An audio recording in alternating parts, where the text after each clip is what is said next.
The following is a special presentation of Tony Kurre Radio. From hot dogs to cool kitties, this is Darkside of the Pooch. That means it's time for Darkside of the Pooch. Dr. Ram, what you got? Happy holidays to my friend. How you doing, man? Everything good? Yeah.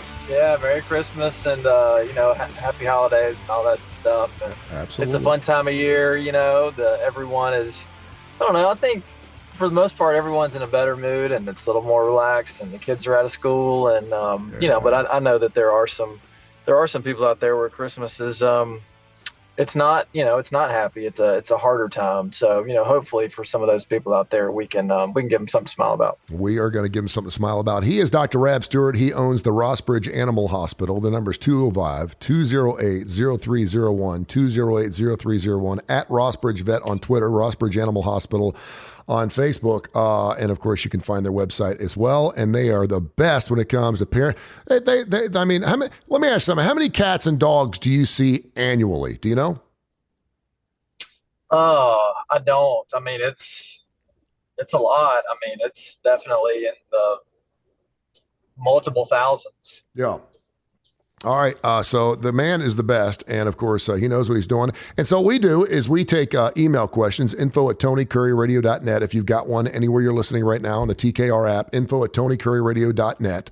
Send me your emails, we'll get to them, and we talk about some other things that is very topical, including today, the best cities to own pets, which I think is very, very interesting. We have a huge influx of pet flu that I want to get into, and I don't know, I know flu is hitting the humankind quite a bit down here in the South. I'm not sure how the pets are dealing with that. We have a Guinness Book of World Record, an old age for a cat. We just broke a record. We'll talk about that.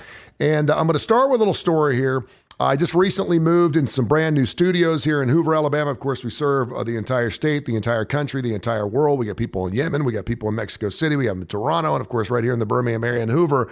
But my dogs are getting situated. I have a Havanese I just brought in a couple of weeks ago for his annual checkup. And I have Rainer, who's an Australian Shepherd.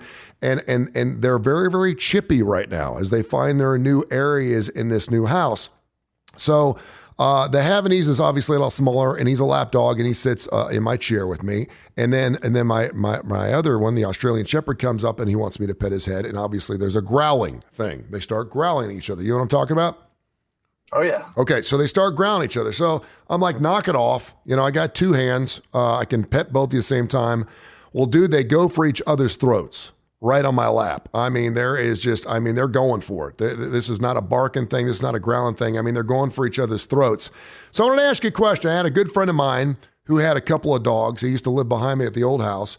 And whenever a new dog came into the household, he just put them in a room and let them duke it out. He's like, put them in a room, let them stay for about 15, 20 minutes. You're going to hear some chaos, and then we'll find out who the king is, and we'll be done with it. Should we let dogs duke it out? I wouldn't leave them unattended, because sometimes you'll come back to one of them still breathing and one of them not. I mean, that's kind of an extreme case, but I would never just recommend that somebody, just put them together either in the backyard or in the room or whatever, and just let them hash it out, because we have had new pets introduced to households and everything seems to be fine for, weeks or months or whatever. And then, an owner will come home and the dogs have been outside while the owner's been at work, and one of them is covered in blood and the other one is dead. So, you can let them duke it out, but you want to let them duke it out while you're there to break up any problems. Probably best to have two people there, have the dogs on a leash, each dog on their own leash that's held by a separate person, and that way they can be pulled apart if they really start getting into each other. And so should we let them get after it a little bit? I mean, should we let them start going after each other until to the point we feel like one of them's going to get hurt?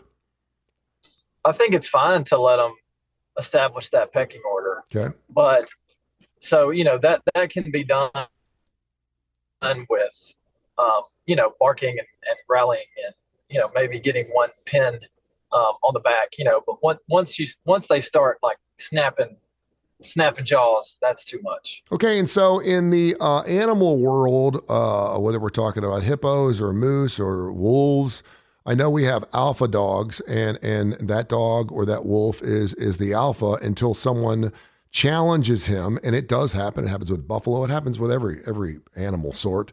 How does it work with dogs? Once a dog's an alpha dog, is he pretty much the alpha dog until a new one comes in, or does that ever happen, or how does that work? Yeah. Yeah. They're the king of the jungle, or the king of the house, or whatever you want to call it. They establish a hierarchy, and it's not really going to get upended unless something new gets introduced into the herd. I mean, they're a lot like people in that way.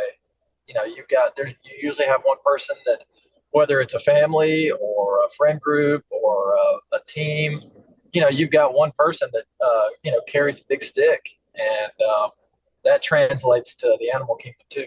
It doesn't matter on the size of the animal, because I asked that question because my Havanese is 11 pounds, my other dog's 50, and my 11-pounder owns the house.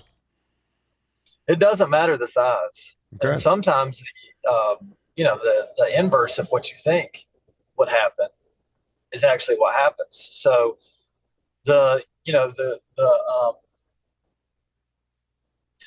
thing that usually makes the most noise is the thing that is usually dominant. Yeah, that's true. In any situation.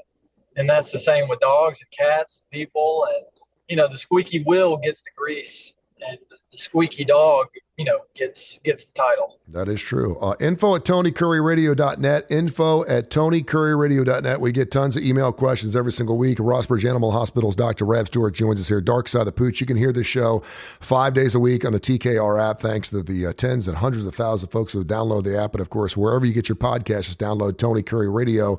That's Curry with a K, and search our podcast. We're on every major indice. So if you listen to podcasts, you will find us. Before we get to some emails, Shelby County right now is one of the hottest counties in the country as far as in human influenza rates. But I also understand there seems to be just an epidemic of influenza in pets and animals across the country. Is that prevalent here? And talk about dog flu a little bit, or cat flu. We saw a ton of flu cases in the middle, starting in the middle of summer. This year. So I think that our area was way ahead of the trend. Okay. And once you have, because we had the veterinarian that basically discovered the H3N2 canine flu virus. She actually came to town because we had so many cases in the Greater Birmingham Humane Society and so many cases in the community that we needed her expertise to help kind of get this under control. So I mean, it was an epidemic. I mean, it was classified as a canine flu epidemic. We have not seen a resurgence of that, at least at my practice, and I haven't heard it from any of my colleagues that we've had a resurgence in it. But when you have an outbreak like that, it's a ripple effect, and it goes. We take our dogs more places than we ever have before, and these dogs travel, and the virus travels with them. So you get respiratory symptoms, a really bad cough. They'll also act lethargic. The disease usually runs its course in about 14 days. A small percentage of the dogs will develop pneumonia. Unvaccinated dogs will get sick. Will get the disease worse than a vaccinated dog would.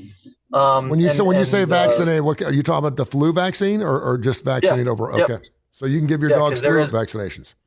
Oh yeah, we do it routinely and strongly recommend it, and have for decades. Yeah. So, but it's just like in people, the unvaccinated elderly dog population are the ones that are at risk for developing severe flu and maybe a secondary pneumonia, which can be fatal.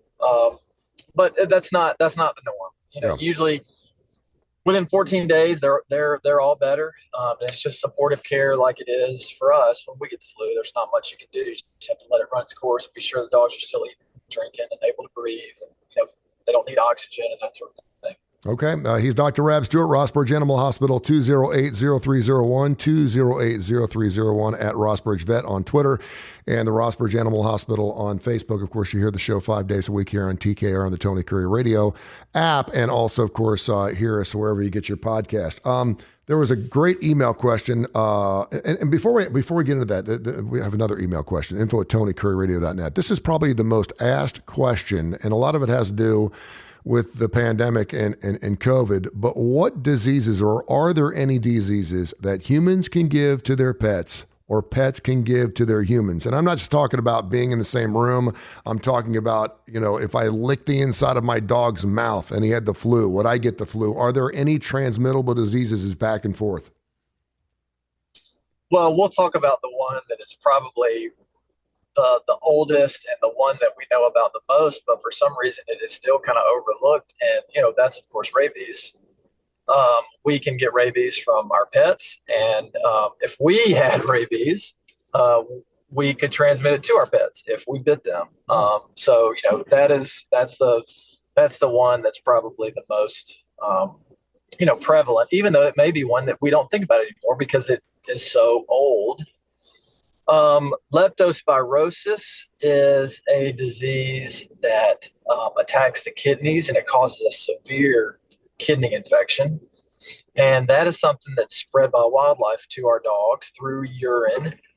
The wildlife urinates on the ground or in standing water, and the dog drinks that, and then they get infected with the bacteria, and people can get that too. If if a pet owner has a pet that has leptospirosis, or if a veterinary professional is handling a dog that has leptospirosis, then if they come in contact with the urine gets in their body, then that's something that can cause a lot of problems in dogs and also people. Recently, there was a study done about a very common GI virus called the norovirus, and it causes vomiting and diarrhea. And there's some evidence that potentially dogs can get that, and people can get it from their dogs. Should that happen? Should they be exposed? And then, of course, COVID. That's something that can definitely be spread to cats from people and vice versa. And there's also some anecdotal evidence that the same thing happens in dogs. Dogs can get COVID from people, and people can get COVID from dogs. Now, there are lots of other what we call zoonotic diseases, and those are diseases that that people can get from dogs. But some of those, they have like an intermediate host.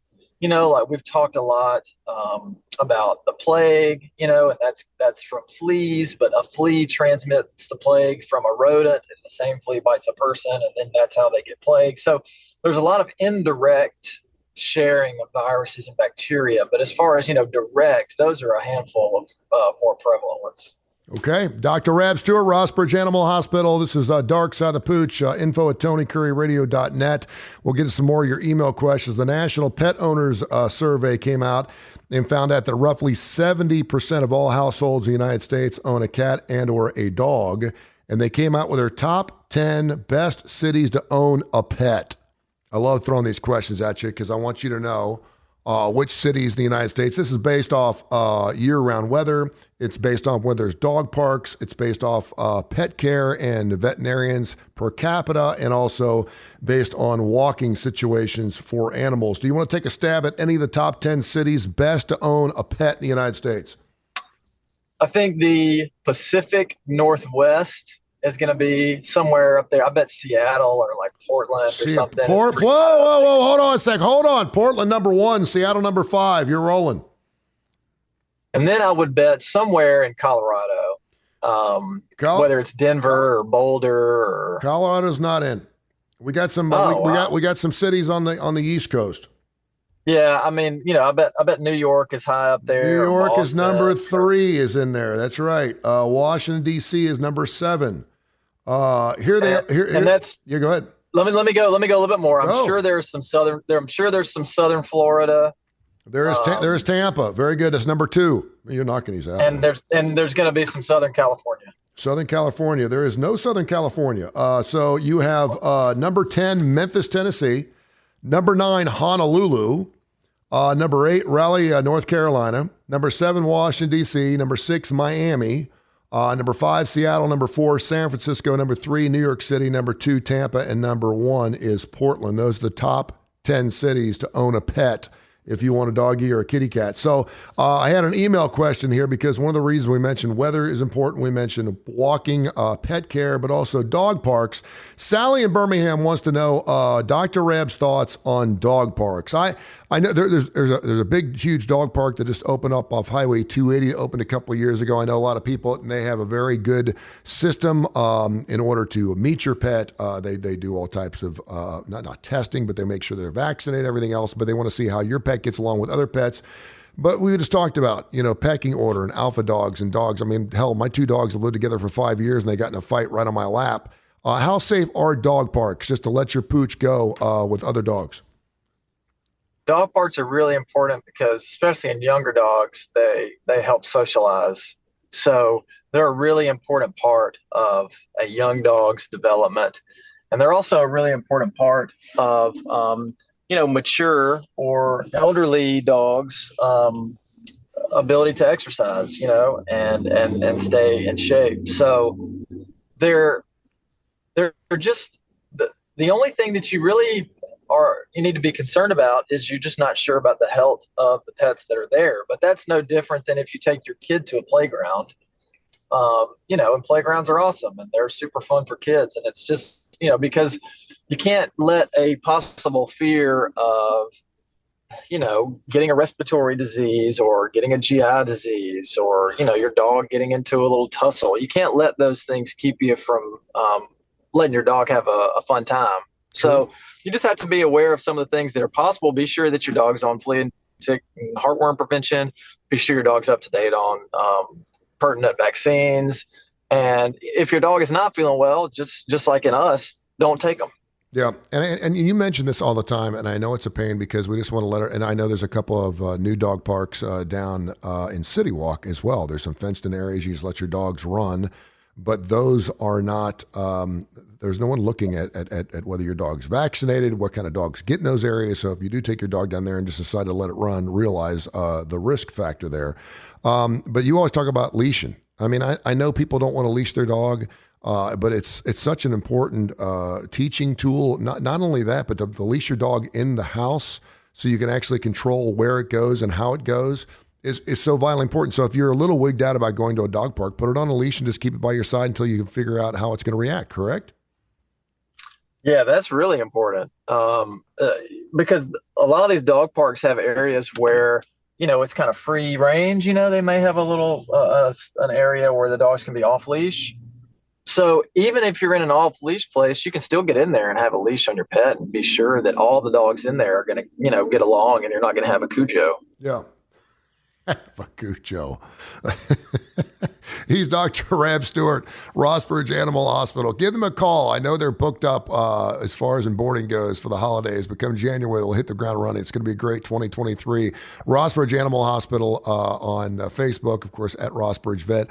On Twitter, 208-0301. They've always got room for your family members, so check them out. We've got the world's oldest cat that just turned this age. I'm going to find out if you know what that age is coming up in a few minutes. Sally in Baton Rouge says she has a friend that said she lost her Chihuahua to a scorpion bite. Now, a lot of people don't think we have scorpions down here in the South. We do. They're not quite as poison. I know this because I lifted up a hot tub at one time, and there must have been 60 scorpions underneath my hot tub, and I didn't know that scorpions actually existed here in the South. But she says that she's got a friend of hers that lost a Chihuahua to a scorpion bite in Baton Rouge. We're not talking those big James Bond scorpions that you'd see out in the West Coast or in the desert. Have you ever heard of such a thing, and what other insects can harm our animals? First of all, my wife is deathly afraid of scorpions. Yeah. I mean... Dude, I saw. You ever watch Dirty Jobs with Mike Rowe? I love that show. I love that show. He had an episode on the other night, and it was a scorpion sweeper out in Phoenix, Arizona. where this guy's hired by the hour to come out and sweep through a house and the outdoor area. The dude caught 120 scorpions in 1 hour outside this home in Phoenix, Arizona. So they are relevant.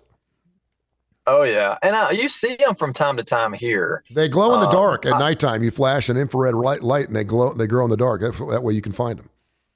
Yeah, and I've never seen a live one here, but I have seen dead ones, from time to time. And usually, like I remember when we were, house hunting, and you would go in an empty house that's been vacant for a little while and find a dead one on the floor. So, I guess they're just like any other, insect, because I mean, technically that's what they are.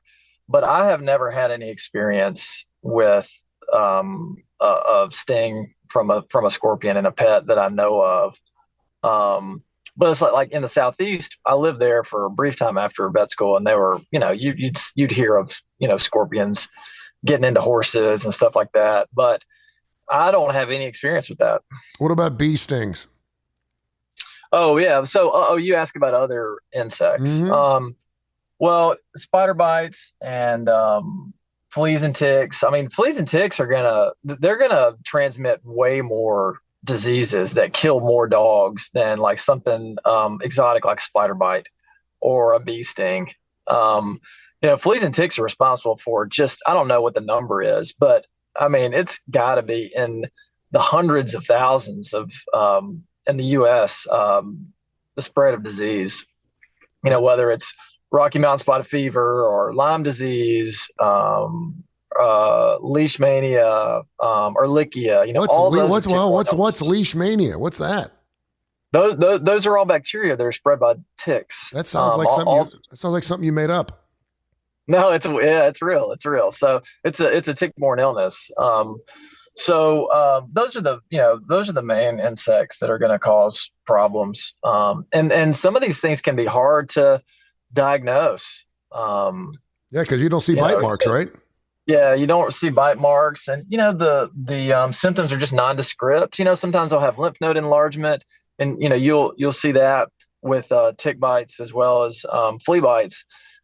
So lymph node enlargement or just lethargy, they just seem like they're achy. So they can be kind of tough diseases to treat. That's why prevention is so important. I love this email from Jill because you've told this story a couple of times, but we always go a little further with it. Jill in Hope, Alabama has heard her story about you caring for a giraffe. She wants you to talk about the giraffe you cared for, and she also wants to know what other strange exotic pets that you've cared for in your internship or anytime during your life, and what animal would you like to care for? So the giraffe story was from my internship when I was working on just horses in South Phoenix, and there was a guy there who had he had his own zoo, basically.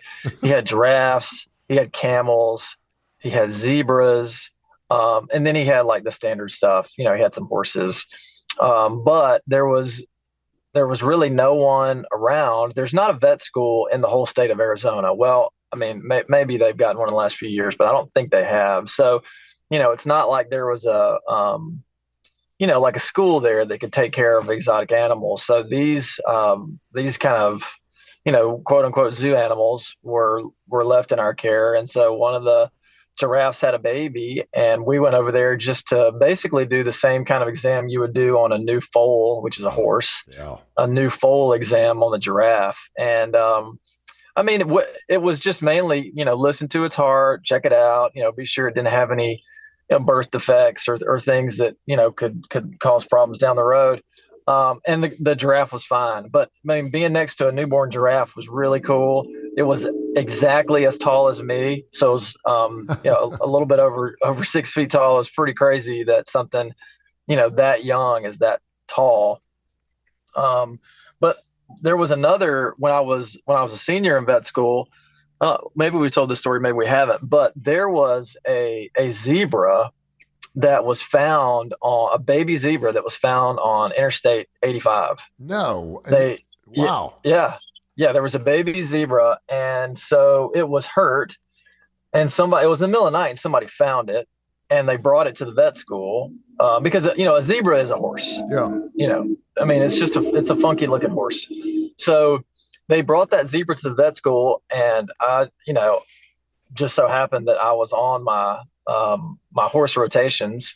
And so we were responsible for taking care of this zebra, and it just had some, well, first of all, it needed to just have some TLC because it didn't have a mom anymore. It was a baby. Yeah. And it had some exterior wounds. So, we had to kind of doctor that and just get it ready to be released. And I'm not, to be honest, I'm not really sure where that thing ended up going, but it got better. But that thing was mean as the devil. Really? I mean, it would try to bite and kick, and oh my gosh, yeah. So I think that what the story was is there was somebody transporting it, for some reason, whether and it just I think we think that the trailer was damaged, like maybe it got in a wreck of some kind. But I think the whole deal was a little bit shady because there was never a car found, or it was just like parts and pieces of a trailer. So I think something, kind of under the table was going on, and they were like, well, screw this. We're just leaving the zebra here so no one asks any questions. That's insane. As a matter of fact, it's the holidays, and so I decided that I was going to go pull up on Google if you could buy a giraffe, and you can actually buy a giraffe. They're about $20,000. If you want a baby, it's about $40,000. But if you want to buy an actual giraffe, you can pay $20,000 for one. Oh, man. Just in time for the holidays. Bring home a giraffe. Yeah. He's Dr. Rab Stewart. Just a couple more minutes here. 208-0301, 208-0301, area code 205, Rossbridge Vet on Twitter. The Rossbridge Animal Hospital on Facebook is always rocking. Check it out. info@TonyCurryRadio.net. You can listen to the show. We've got 50, 60 shows we've done. You can listen to as many shows as you want. And, of course, hear those first-run shows on TKR. In London, we just set a Guinness Book World Records for Flossie. It's a cat, and it just turned this age. Do you want to take a stab at how old this cat just turned? So these things are always surprising because in my head, I think that it should be a certain age, and then it winds up being way older. Yeah. So in my head, this thing should be 23 years old, but I'm going to say it's 30. 27 years old. So you're right smack dab in the middle. 27 years old. The record was 26 years old in 349 days, and Flossie just turned 27 last week.